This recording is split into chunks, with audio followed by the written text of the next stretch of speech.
Hello students, एक बार फिर से स्वागत है सरस्वती विद्या मंदिर इंटर कॉलेज सैद नगली की फिजिक्स की ऑनलाइन क्लासेस में। लास्ट क्लास जो हुई थी हमारी, उसमें हमने वैद्युत चालन वाला चैप्टर चल रहा था हमारा।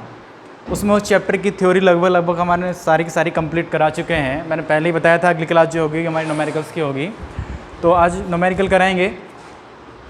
तो पहला न्यूमेरिकल क्या है हमारा, ये है कि एक तार है, एक तार में 20 माइक्रो एम्पेयर की धारा 30 सेकंड तक बहती है। परिकलन कीजिए तार से स्थानांतरित आवेश। एक तार है, एक तार में 20 माइक्रो एम्पेयर की धारा 30 सेकंड तक बहती है।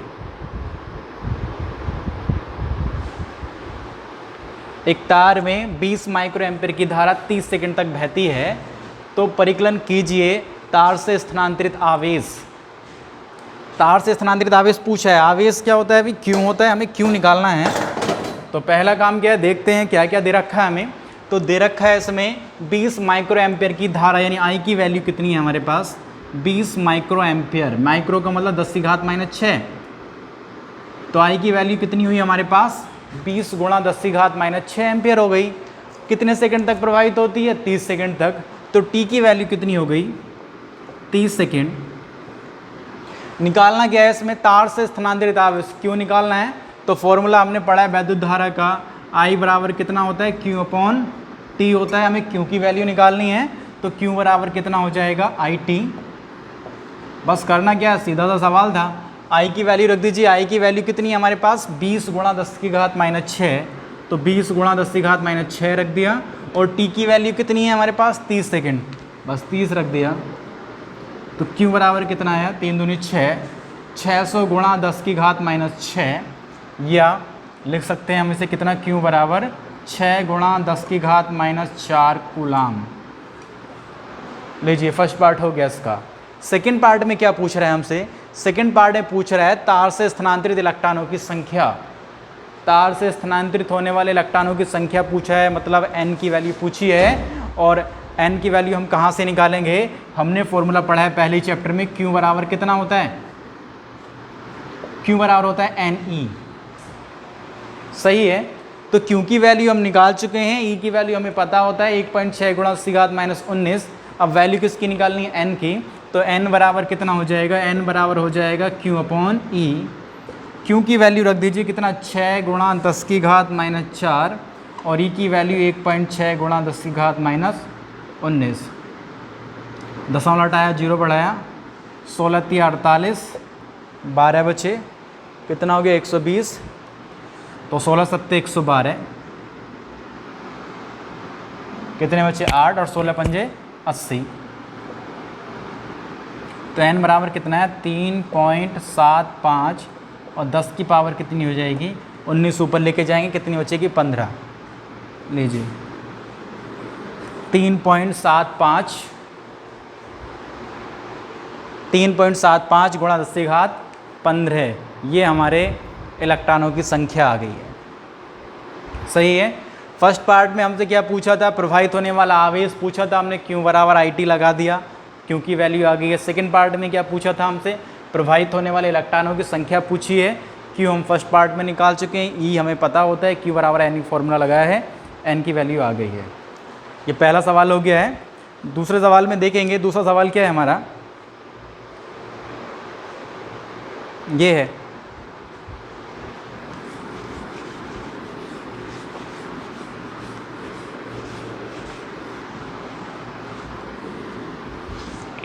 ये वितार के एक अनुप्रस्थ काट का क्षेत्रफल 1 × 10⁻⁷ वर्ग मीटर तथा तार में मुक्त इलेक्ट्रॉनों की संख्या 2 × 10⁻28 प्रति घन मीटर है। तार में 3.2 एम्पीयर की धारा प्रवाहित हो रही है। ज्ञात कीजिए तार में धारा घनत्व। क्या क्या दिया हुआ हमें, तार के अनुप्रस्थ काट का क्षेत्रफल। अनुप्रस्थ काट का क्षेत्रफल क्या होता है अभी, A की वैल्यू हमारे पास है कितनी, 1 × 10⁻⁷ वर्ग मीटर। तार में मुक्त इलेक्ट्रॉनों की संख्या प्रति घन मीटर में, यानी एकांक आयतन मुक्त इलेक्ट्रॉनों की संख्या है। और जब हमने डेरिवेशन किया था, तो एकांक आयतन मुक्त इलेक्ट्रॉनों की संख्या को किससे प्रदर्शित करते हैं हम, स्मॉल n से। तो n की वैल्यू कितनी है हमारे पास, n की वैल्यू है 2 गुणा 10 की घात 28 प्रति घन मीटर। आगे क्या दिया हुआ है, तार में 3.2 एम्पेयर की धारा प्रवाहित हो रही है। मतलब क्या हुआ, I की वैल्यू कितनी है, 3.2 एम्पेयर। तो ज्ञात कीजिए तार में धारा घनत्व। ये धारा घनत्व क्या होता है, धारा घनत्व मैंने पढ़ा है कि जब किसी चालक तार में वैद्युत धारा प्रवाहित की जाती है तब चालक तार के किसी बिंदु पर उसके प्रतीकांक क्षेत्रफल से अभिलंबित गुजरने वाली वैद्युत धारा क्या कहलाती है, धारा घनत्व कहलाती है। जे से प्रदर्शित करते हैं और जे बराबर हमने फॉर्मूला लिखा था, निकाला था, कितना आया था वो, जे बराबर क्या होता है, I/A। यानी धारा घनत्व निकालने के लिए हमें क्या क्या चाहिए, वैद्युत धारा चाहिए और अनुप्रस्थ काट का क्षेत्रफल चाहिए। तो देखते हैं हमारे पास I और A है। A है क्या, I भी है हमारे पास, A भी है। बस मान रखिए इसमें I की वैल्यू कितनी है 3.2 और A की वैल्यू कितनी है 1 गुणा 10 की घात -7। तो J बराबर कितना आया 3.2, 10 की घात ऊपर जाके प्लस हो जाएगी, 10 की घात 7 कितना हुआ एम्पियर प्रति मीटर स्क्वायर। लीजिए धारा घनत्व आ गया है। सेकंड पार्ट में क्या कह रहा है, इलेक्ट्रॉनों का अनुगमन वेग ज्ञात कीजिए। अब इलेक्ट्रॉनों का अनुगमन वेग कैसे निकालें भाई, इलेक्ट्रॉनों के अनुगमन वेग के लिए वैद्युत धारा और अनुगमन वेग में हमने संबंध निकाला था, फॉर्मूला निकाला था। क्या फॉर्मूला निकाला था भाई, वो हमने I बराबर NA VDE, ये फॉर्मूला हमने निकाला था। और यानी यहाँ से VD बराबर कितना हो जाएगा, VD बराबर हो जाएगा I/NAE। सही है, यानी VD निकालने के लिए हमें क्या क्या चाहिए, वैद्युत धारा चाहिए, है हमारे पास, N चाहिए, N भी है हमारे पास, और A चाहिए, A भी है हमारे पास, E हमें पहले से पता होता है। बस मान रखिए सबके। I कहाँ है भाई, I कितना था 3.2, N कितना है, N है 2 गुणा 10 की घात 28, A कितना है 10 की घात -7, और E कितना होता है 1.6 गुणा 10 की घात -19। सबकी वैल्यू रख दी, बस सॉल्व करना है। 16 दूनी 32, 2 से 2 कैंसिल हुआ, तो VD इक्वल कितना आया भाई, घातें कितनी बचती हैं भाई 19 और 7 कितने हो गए, 19 7 हो गए 26, 10 की घात 2 बचेंगी नीचे, ऊपर आके कैसे हो जाएंगी, प्लस की हो जाएंगी। तो कितना आ गया 10 की घात -2 मीटर पर सेकेंड। लीजिए अनुगमन वेग आ गया। सही है, 2 पार्टों में सवाल था। पहले पार्ट में क्या पूछा था हमसे, धारा घनत्व पूछा था। धारा घनत्व फॉर्मूला पता है, J बराबर I/A होता है, तो J बराबर I/A लगाया है।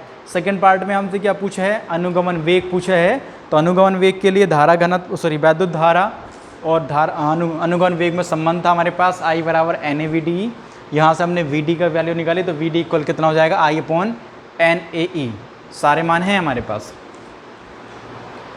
ये दूसरा सवाल था। अगला सवाल देखिए,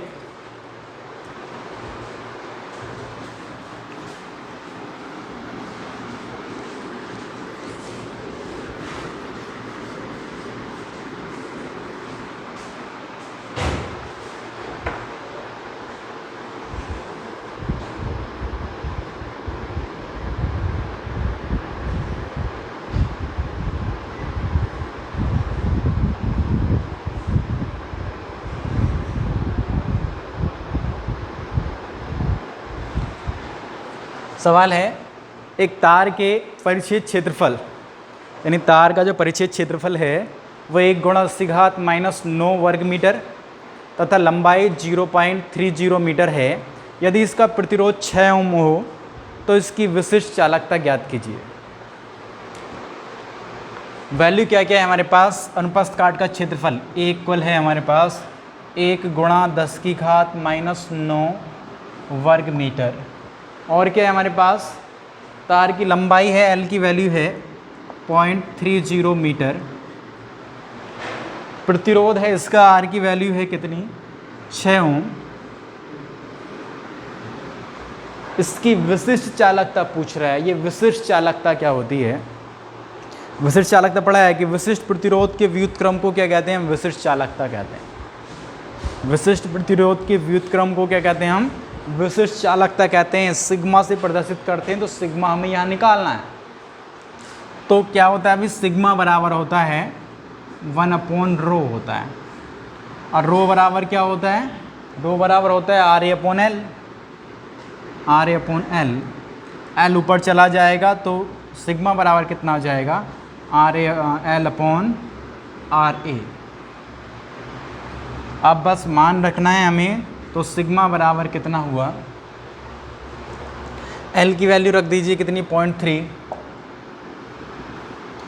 R की वैल्यू कितनी है? 6। और A की वैल्यू कितनी है? 10⁻⁻9।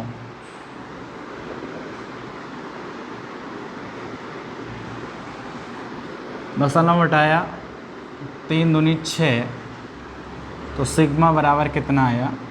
1 जीरो इसमें ले लिया तो 1/2 गुणा 10⁻⁸.5। R इक्वल कितना हो गया? 0.5 गुणा 10⁻, सॉरी ऊपर जाके प्लस की हो जाएगी 8। कितना लिख सकते हैं इसे? सिग्मा बराबर 5 गुणा 10⁻7, मात्रक क्या होता है इसका? ओम मीटर इनवर्स। लीजिए, ये विशिष्ट चालकता आ गई है। विशिष्ट चालकता क्या होती है? विशिष्ट प्रतिरोध के व्युत्क्रम को हम विशिष्ट चालकता कहते हैं। सिग्मा से प्रदर्शित करते हैं। सिग्मा बराबर 1/ρ होता है। रो बराबर कितना होता है? RA/L होता है। तो यहाँ हमने रो का फॉर्मूला खोला था, उसका उल्टा कर दिया, तो सिग्मा बराबर कितना फॉर्मूला आ गया है? L/RA। L की वैल्यू भी है हमारे पास, R की वैल्यू भी है, A की वैल्यू भी, बस वैल्यू रखिए, आंसर आ गया है।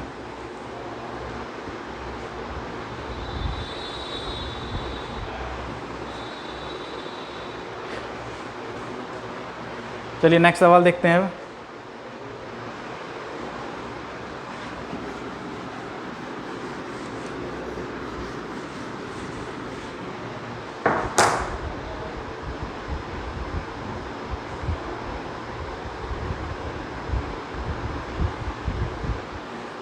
नेक्स्ट सवाल है, किसी धातु के 20 सेंटीमीटर लंबे तार को खींचकर इसकी लंबाई 25% बढ़ा दी जाती है, तो प्रतिरोध में प्रतिशत वृद्धि ज्ञात कीजिए।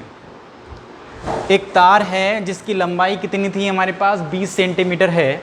वो कह रहा है इसकी लंबाई को खींचकर इसकी लंबाई हमने कितनी कर दी है? 25% बढ़ा दी है।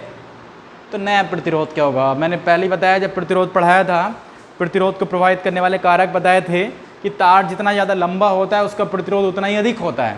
तो वो यही कह रहा है कि तार की लंबाई को 25% बढ़ा दिया जाता है। जब तार की लंबाई को बढ़ाएगा तो प्रतिरोध बढ़ेगा। तो वो यही कह रहा है कि कितने प्रतिशत वृद्धि हो गई प्रतिरोध में। तो क्या क्या दे रखा है हमें? प्रारंभिक लंबाई L1 की वैल्यू कितनी दे रखी है? 20 सेंटीमीटर दे रखी है। अब वो कह रहा है कि लंबाई कितनी कर रहा है? L2 का मान कितना होगा? L1 प्लस L1 का कितने परसेंट? 25%। सही है। तो कितना हो गया? L2 बराबर 20 प्लस 20 का कितने परसेंट? 25%। 25 चौका 100 और 4 पंजे 20। तो L2 की वैल्यू कितनी आ गई? 25 सेंटीमीटर। सही है। अब आगे क्या करते हैं? अब हमें नया प्रतिरोध निकालना है। तो इसके लिए क्या करते हैं भाई? अब जैसे हमने उसकी लंबाई को बढ़ाया, तो लंबाई को बढ़ाने से क्या उसकी त्रिज्या वही रहेगी?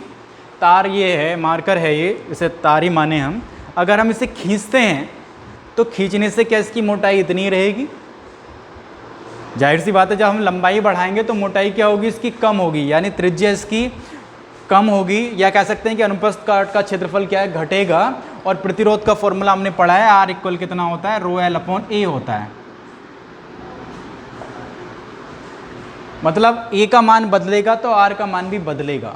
जबकि सवाल में हमें जो संबंध दे रखा है, सवाल में जो दे रखा है केवल लंबाई के बारे में हमें बताया, क्षेत्रफल के बारे में कुछ नहीं बताया कि क्षेत्रफल घट रहा है, बढ़ रहा है, 2 गुना हुआ, 3 गुना हुआ, या कितने परसेंट घटा। क्षेत्रफल के बारे में हमें उसने कुछ जानकारी नहीं दी। तो ऐसे हम नहीं कर सकते इस सवाल को। तो उसके लिए क्या करना पड़ेगा हमें, अभी हमारे पास लंबाइयाँ तो हैं, तो उसके लिए हमें त्रिज्याओं में भी देखना पड़ेगा कि त्रिज्याओं में क्या परिवर्तन हुआ है, उसके अनुप्रस्थ काट में क्या परिवर्तन हुआ है, वो हमें निकालना पड़ेगा। वो कैसे निकालेंगे, हमें पता है कि जब भी किसी वस्तु की आकृति में परिवर्तन किया जाता है, जब भी वस्तु की आकृति में परिवर्तन किया जाता है तो उसके आयतन में कोई परिवर्तन नहीं होता है। मतलब बड़ी वस्तु को पिघलाकर छोटी वस्तु में बदलें, या गोले को पिघलाकर बेलन बनाएं, या बेलन को पिघलाकर गोला बनाएं, हमने पढ़ा है मैथ में कि उसका आयतन नहीं बदलता है, बाकी सारी चीज़ें बदल जाती हैं पर आयतन नहीं बदलता है। तो यहाँ भी क्या है, वो तार को खींचकर बड़ा कर रहा है, तो तार को खींचने से उसका क्षेत्रफल बदल जाएगा, लंबाई बदल जाएगी, त्रिज्या बदल सकती है, पर क्या नहीं बदलेगा, उसका आयतन नहीं बदलेगा। तो हम उसके उसी गुण का उपयोग करते हैं कि खींचने से पहले तार का आयतन बराबर होगा खींचने के बाद का तार का आयतन। मतलब V1 बराबर किसके होगा, V2 के होगा। अब V1 क्या है भाई, खींचने से पहले तार का आयतन, और तार की आकृति कैसी होती है, बेलनाकार होती है, और बेलन का क्षेत्रफल बेलन के आयतन का सूत्र क्या होता है भाई, बेलन के आयतन का सूत्र होता है पाई r स्क्वायर h होता है, पर h की जगह हम यहाँ तार की लंबाई ले रहे हैं l, तो कितना हो जाएगा l, यानी r1 l1, और इसे खोलेंगे पाई r2 का स्क्वायर l2। सही है, पाई से पाई कैंसिल हो गया है। अब हम r वाले पद एक तरफ कर लें, l वाले पद एक तरफ कर लेते हैं। तो अभी हमारे पास जो क्या आ रहा है, यहाँ से r1 का स्क्वायर बटे r2 का स्क्वायर बराबर l2 बटे l1, इसे माइंड में बैठा लीजिए। ये बहुत सारी जगह लगाना पड़ेगा, इसे हम डायरेक्ट भी लगाएंगे आगे चल के। क्या होता है, r1 का स्क्वायर बटे r2 का स्क्वायर बराबर होता है किसके, l2 बटे l1 के, यानी त्रिज्याओं के वर्गों का अनुपात बराबर होता है उनकी लंबाइयों का अनुपात के व्युत्क्रम के। सही है। अब देखिए ज़रा, ये यहाँ आ गया। अब हम क्या करते हैं, अब हमें पता है जो प्रतिरोध का फॉर्मूला होता है क्या होता है अभी, R बराबर होता है रो L अपॉन A होता है, यही होता है ना। अभी हम क्या खींचने लगा, प्रतिरोध का फॉर्मूला लगा रहे हैं तार को खींचने से पहले, यानी क्या लगा देते हैं यहाँ R1 इक्वल कितना होगा, L1 बटे A1, या हम इसे लिख सकते हैं कितना, रो L1 बटे पाई R1 का स्क्वायर, इक्वेशन फर्स्ट मान लिया इसे। सही है, R1 इक्वल हो गया रो L1 बटे पाई R1 का स्क्वायर, A को खोल दिया हमने पाई R, क्योंकि A क्या था भाई, तार के अनुप्रस्थ काट का क्षेत्रफल था। अनुप्रस्थ काट कौन सा होता है, ये वाला क्षेत्र होता है, और इसकी आकृति कैसी होती है, वृत्ताकार होती है, और वृत्त का क्षेत्रफल क्या होता है, पाई R स्क्वायर होता है। तो हमने A को किस में खोल दिया है, पाई R1 के स्क्वायर में। सही है, ये R1 हो गया। अब ऐसे ही खोलते हैं हम R2 को, तो R2 बराबर कितना होगा, R2 बराबर भी यही होगा कितना, रो L2 बटे पाई R2 का स्क्वायर, इक्वेशन सेकेंड। सही है।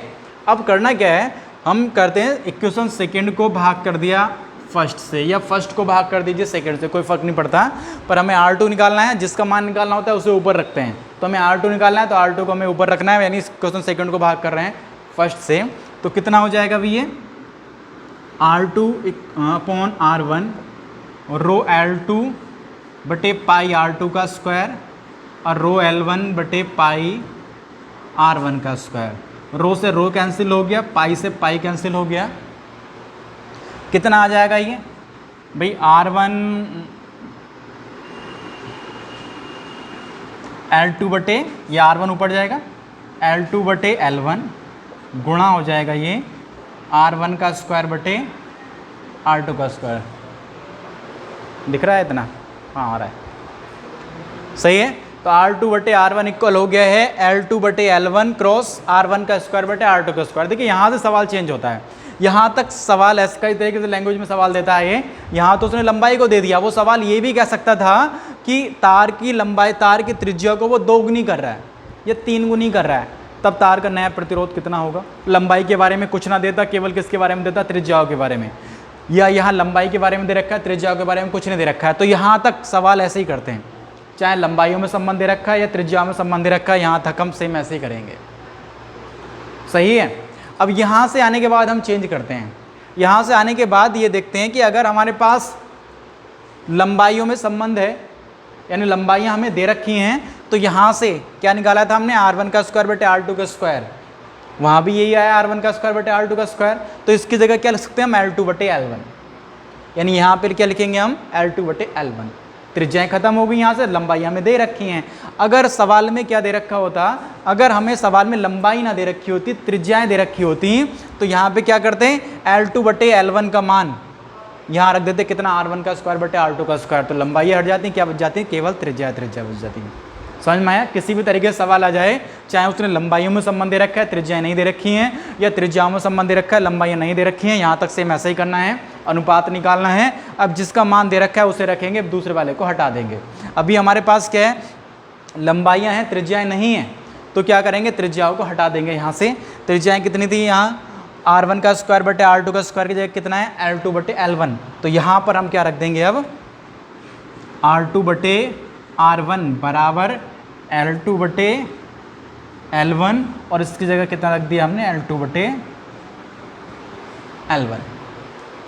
ठीक है, अब देखिए क्या हुआ, ये R2/R1 बराबर कितना हो गया L2/L1, या L2²/L1² या L2/L1 की होल घात 2। सही है। अब यदि उसने ये दे रखा होता, मैं मानक फॉर्मूला निकाल के दिखा देता हूँ, यहीं से आगे डायरेक्ट भी इस्तेमाल कर सकते हैं। अगर सवाल के नंबर यानी 1 नंबर में सवाल दे रखा है तो डायरेक्ट फॉर्मूला लगा सकते हैं हम।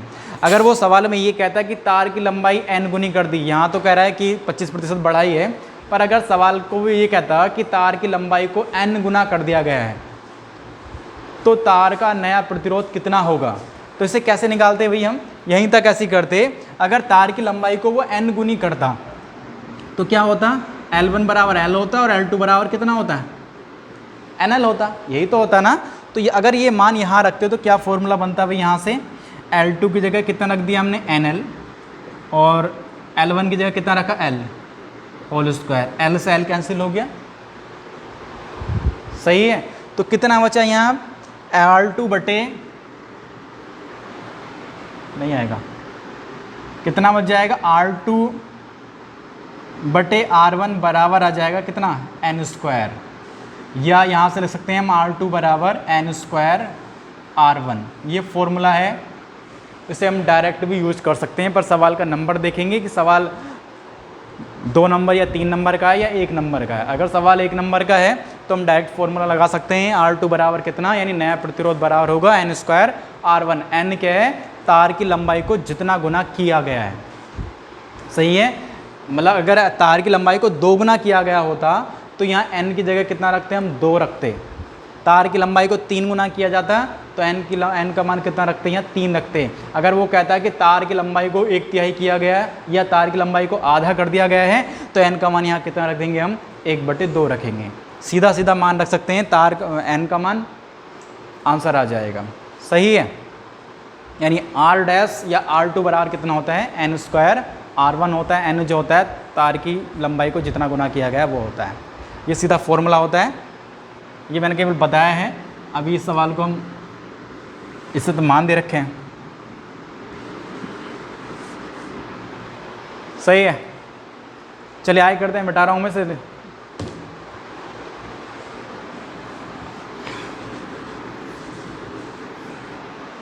बस इस फॉर्मूले में मान रखना है अब हमें,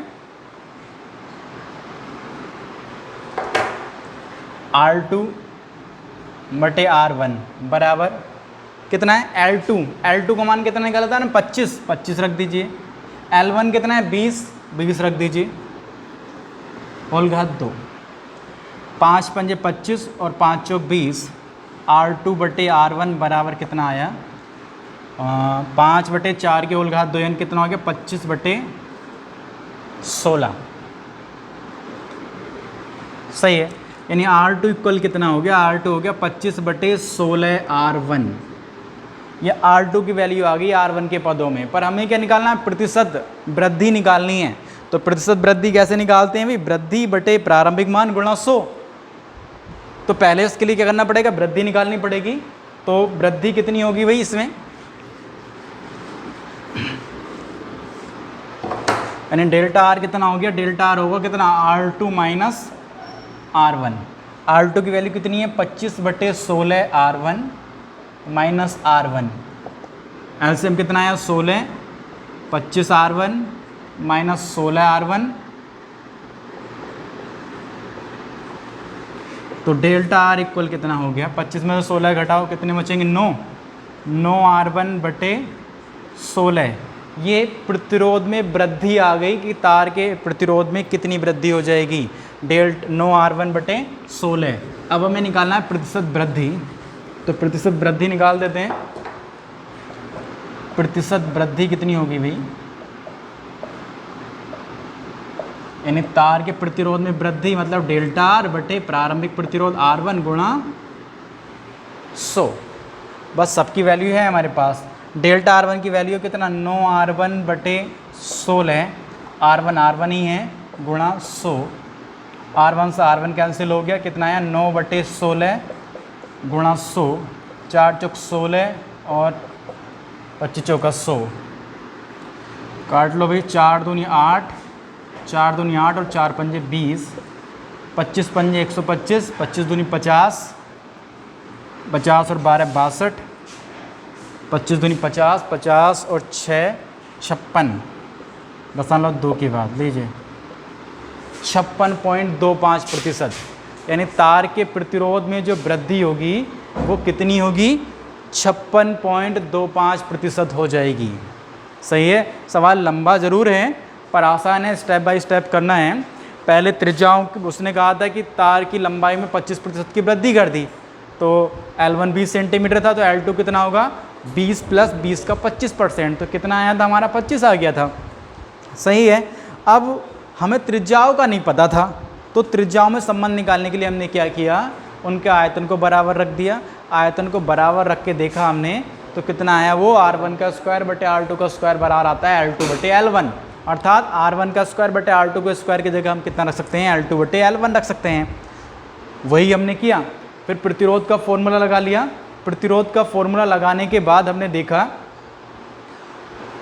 कि R1 बटे R2 बराबर आया हमारे पास R1 का स्क्वायर बटे R2 का स्क्वायर इंटू L2 बटे L1। तो हमने R1 का स्क्वायर बटे R2 के स्क्वायर की जगह कितना रख दिया, L2 बटे L1। अब L2 का मान भी हमारे पास है, L1 का मान भी हमारे पास है, हमने वो रखा और वहाँ से R2 का मान निकाल लिया R1 के पदों में। R2 का मान आ गया। अब हमने क्या किया, तार के प्रतिरोध में वृद्धि निकाल दी, मतलब अब कितना प्रतिरोध है माइनस पहले कितना प्रतिरोध था, तो प्रतिरोध में वृद्धि आ गई। अब हमें प्रतिशत वृद्धि निकालें, तो प्रतिशत वृद्धि कैसे निकालेंगे, वृद्धि बटे प्रारंभिक प्रतिरोध गुणा 100। ऐसे हमने सोल्व किया है। सही है। अच्छा सवाल है, बोर्ड एग्जाम में आता है। अगर शॉर्ट क्वेश्चन में देगा, विकल्प में देता है इस तरीके क्वेश्चन पर, डायरेक्ट दे देगा कि किसी तार का प्रतिरोध अभी कितना है, 10 ओम है, तार की लंबाई को 3 गुना कर दिया है, तो तार का नया प्रतिरोध कितना होगा। तो वहाँ पे हम डायरेक्ट फॉर्मूला लगा सकते हैं, R डैश या R2 बराबर कितना निकाला था हमने अभी, n स्क्वायर R1। तो तार की लंबाई 3 गुनी करी है, इसका मतलब n की वैल्यू कितनी होगी, 3 का वर्ग गुणा प्रारंभिक प्रतिरोध कितना, 10, 9 गुणा 10, यानी नया प्रतिरोध कितना हो गया, 90 ओम। सीधा सीधा भी कर सकते हैं यहाँ से डायरेक्ट। सही है। चलिए आगे देखते हैं, आगे क्या है हमारा।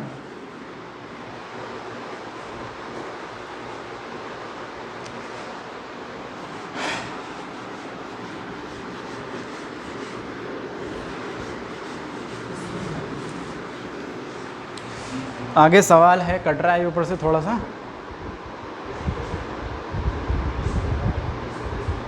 आ गया पूरा। सही, ठीक।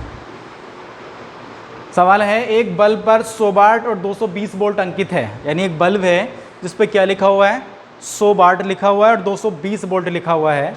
जब बल्ब जल रहा हो तब उसका प्रतिरोध एवं उसमें प्रवाहित धारा की गणना करना है। भाई एक बल्ब है जिस पे क्या लिखा हुआ है, 100 वाट लिखा हुआ है और 220 वोल्ट लिखा हुआ है। इसका मतलब उसकी जो शक्ति है वो कितनी है, 100 वाट है, यानी P की वैल्यू कितनी है, 100 वाट, और उसके जो वोल्टेज हैं वो कितने हैं, 220 वोल्ट हैं।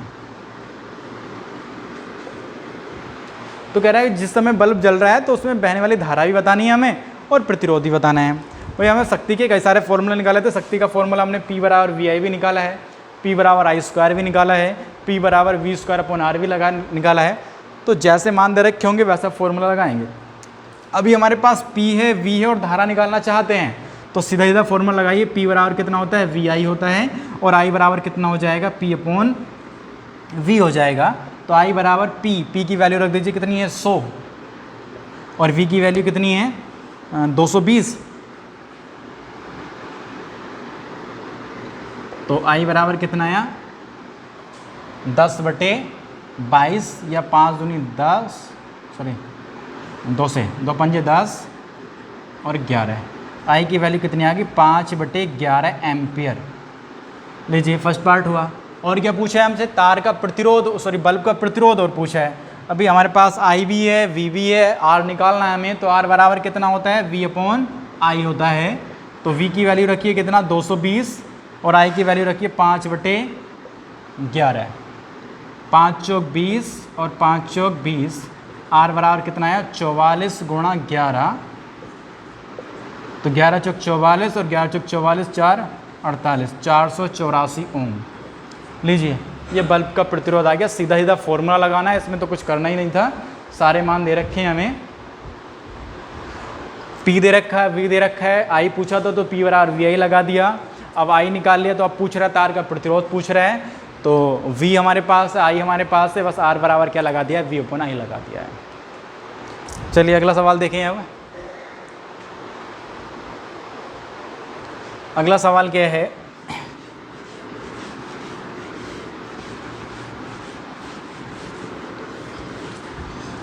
दो प्रतिरोधों को श्रेणी क्रम में जोड़ा जाता है तो उसका मान 25 ओम तथा समांतर क्रम में जोड़ने पर 4 ओम आता है। प्रत्येक प्रतिरोध का मान ज्ञात कीजिए। जब दो प्रतिरोधों को श्रेणी क्रम में जोड़ा जाता है तो प्रतिरोध कितना होता है 25 ओम। श्रेणी क्रम में तुल्य प्रतिरोध कितना होता है भाई, मैंने बताया था, डेरिवेशन तो सिलेबस से हटा दिए हैं पर सवाल है। मैंने बताया था श्रेणी क्रम में तुल्य प्रतिरोध कितना होता है R1 + R2 होता है। तो दो प्रतिरोध R1 + R2 बराबर कितना है 25 ओम। ऐसा वो सवाल कह रहा है कि दो प्रतिरोधों को श्रेणी क्रम में जोड़ने पर तुल्य प्रतिरोध कितना होता है 25 ओम होता है और समांतर क्रम में जोड़ने पर कितना आता है 4 ओम आता है। तो समांतर क्रम में तुल्य प्रतिरोध कितना होता है 1/R1 + 1/R2 बराबर 1/R होता है। कितना है 1/4। एलसीएम ले लीजिए कितना R1 R2 एलसीएम लिया तो कितना हो गया R2 + R1 बराबर 1/4। तो R1 + R2 का मान कितना है 25 है, रख दीजिए। कितना हो गया 25/R1 R2 बराबर 1/4। 25 चौका 100। R1 R2 बराबर कितना आ गया 100। सही है। अभी हमें R1 + R2 का मान है, R1 × R2 का मान है, R1 R2 का मान अलग अलग निकालना चाहते हैं तो पहले क्या करते हैं R1 - R2 का मान निकाल लेते हैं। R1 - R2 की होल घात 2 का फॉर्मूला क्या होता है, मैंने पहले ही बताया क्या होता है R1 + R2 की होल घात 2 - 4 R1 R2। सही है। बस मान रखना है हमें। R1 + R2 की वैल्यू कितनी थी 25 का वर्ग -4 R1 R2 कितना है भाई R1 R2 कितना है 100। 25 का वर्ग कितना हो गया 625 और 4 की और 100 की गुणा कितना 400। कट तो नहीं रहा कि आ रहा है।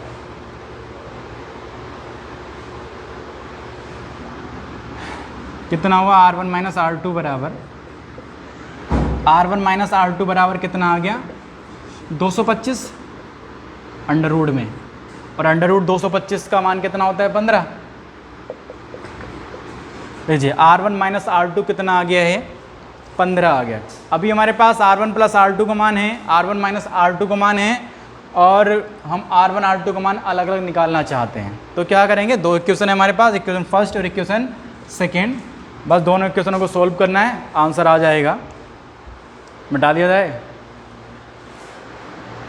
मिटा दूँ, ठीक है, भी मिटा रहा है। दो इक्वेशन है, ठीक है, सोल्व करते हैं।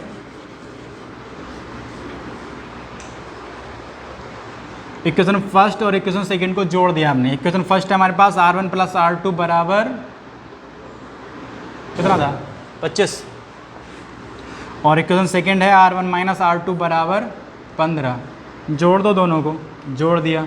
R2 से R2 कैंसिल कितना हो गया 2R1 बराबर आया 40 और R1 बराबर कितना आ जाएगा 40/2 मतलब 20। R1 की वैल्यू आ गई हमारे पास 20 ओम। R1 हो गया। अब R1 की वैल्यू इक्वेशन फर्स्ट में रख दीजिए, समीकरण 1 में। तो कितना आ जाएगा भाई, समीकरण 1 में रखेंगे तो कहाँ गया ये है, यानी 20 + R2 बराबर 25, और R2 बराबर कितना जाएगा 25 - 20, R2 बराबर आया कितना,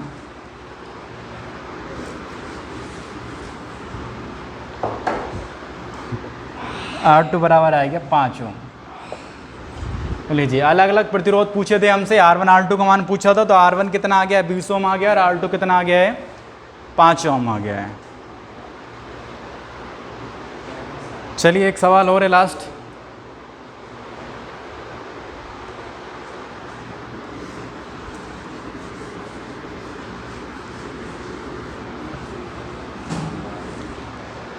देख पा रहे हैं वे क्लियर नहीं दिख रहा है?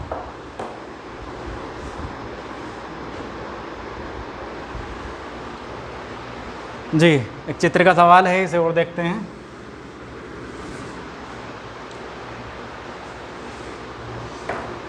ये चित्र दे रखा है और हमसे पूछ रहा है ए और बी के बीच में तुल्य प्रतिरोध ज्ञात कीजिए। सवाल वैसे ही है जैसे हमने संधारित्रों का किया था। संधारित्रों के श्रेणी क्रम और समानता क्रम की पहचान थी कि अगर संधारित्र की दोनों प्लेटें डायरेक्ट सेल तक पहुंचती थी तो समानता क्रम होता था, और किसी दूसरे संधारित्र से जुड़ के पहुंचती थी तो श्रेणी क्रम होता था। सेम प्रतिरोधों की पहचान है, प्रतिरोध होंगे तो उसके कोई भी प्रतिरोध होगा उसके 2 सिरे होंगे, अगर वो दोनों सिरे डायरेक्ट सेल के स्रोत तक पहुंचते हैं तो वो समानता क्रम होता है, और किसी दूसरे प्रतिरोध से जुड़कर पहुंचते हैं तो वो श्रेणी क्रम होता है। तो यहाँ पर यही देखेंगे हम, ए और बी के बीच में हमें तुल्य प्रतिरोध निकालना है। तो दूर से चलना शुरू करते हैं, चाहे तो यहाँ से चलना शुरू कर दीजिए, चाहे यहाँ से चलना शुरू कर दीजिए, कहीं से भी चलना शुरू करेंगे। और इसे नाम दे दें हम, ये R1, ये R2, और ये R3, ये R4, ये R5, ये R6, R7, R8, और ये R9। सही है, बहुत आसान है, सीरियल से चलना है इसमें। देखिए यहाँ से चलना शुरू किया हमने, देखिए अभी इस तीसरे को भूल जाइए, केवल इन दोनों पे देखते हैं हम कि ए और बी, यानी ये वाले, देखिए इसका एक तार सीधा ए पर आ गया है, और ये वाला तार बिना इससे जुड़े आगे बी तक नहीं पहुंच सकता है। तो इसका मतलब इनका एक एक तार आपस में जुड़ रहा है। तो ये दोनों कौन से क्रम में हो गए हैं, श्रेणी क्रम में हो गए हैं। तो श्रेणी क्रम में तुल्य प्रतिरोध 3 + 3 कितना हो जाएगा, 6 हो जाएगा। अब आगे देखिए ये वाला प्रतिरोध देखिए हम, इसका एक तार सीधा ए पर आ गया और ये वाला तार सीधा यहाँ से होता हुआ बी पे चला जाएगा। इस प्रतिरोध का इन दोनों से कोई संबंध नहीं है। अगर हम इन दोनों प्रतिरोधों को हटा भी दें तब भी ये प्रतिरोध सेल के स्रोत तक पहुँचेगा। अर्थात ये वाला प्रतिरोध इन दोनों के साथ किस क्रम में हुआ, समांतर क्रम में हुआ। ये दोनों श्रेणी क्रम में, ये समांतर में, और फिर ये देखो इन तीनों का एक तार किससे आगे जुड़ रहा है, इस R4 से आगे जुड़ रहा है। तो इसका मतलब ये तीनों इसके साथ किस क्रम में हुए, श्रेणी क्रम में हुए। फिर देखो ये वाला प्रतिरोध, इसका एक सिरा ए पर आ गया, यहाँ से होता हुआ बी पे चला जाएगा। मतलब इस प्रतिरोध का पीछे वाले प्रतिरोधों से कोई संबंध नहीं है। इसका मतलब ये प्रतिरोध इन सब के साथ किस क्रम में हो गया, समांतर में हो गया। सेम ऐसे ये श्रेणी में हो गया, ये समांतर में हो गया, ये श्रेणी में हो गया, और ये समांतर में हो गया। बस ऐसे ही करना है। ये दोनों श्रेणी में, फिर ये समांतर में, ये श्रेणी में, ये समांतर में, ये श्रेणी में, फिर समांतर में, ये श्रेणी में, और फिर समांतर में, ऐसा कर देना। सही है। तो ये सवाल थे कुछ इस चैप्टर के जो मेन सवाल थे। मतलब एक मेथड का एक ही सवाल कराया है मैंने, बाकी प्रैक्टिस आपको करनी है। अगर कोई सवाल नहीं होता है तो मुझे भेज देना है, मैं सॉल्व करके भेजूँगा, या नेक्स्ट वीडियो जो बनाऊँगा उसमें उस सवाल को ले लूँगा। ठीक है। और 2-3 सवाल मैं भी व्हाट्सएप पे भेजूँगा, वो सॉल्व करके मुझे भेज दूँगा। ठीक है। आज के लिए इतना ही काफ़ी है। और इन सवालों को जितना हो सके, बहुत सारे सवाल तुम्हारी बुक में दिए हुए हैं, जितना ज़्यादा से ज़्यादा हो सके उनकी प्रैक्टिस कीजिए। एक ही मेथड के बहुत सारे सवाल दे रखे हैं प्रैक्टिस के लिए, तो उनकी प्रैक्टिस करनी ज़्यादा से ज़्यादा जितनी हो जाए। ठीक है।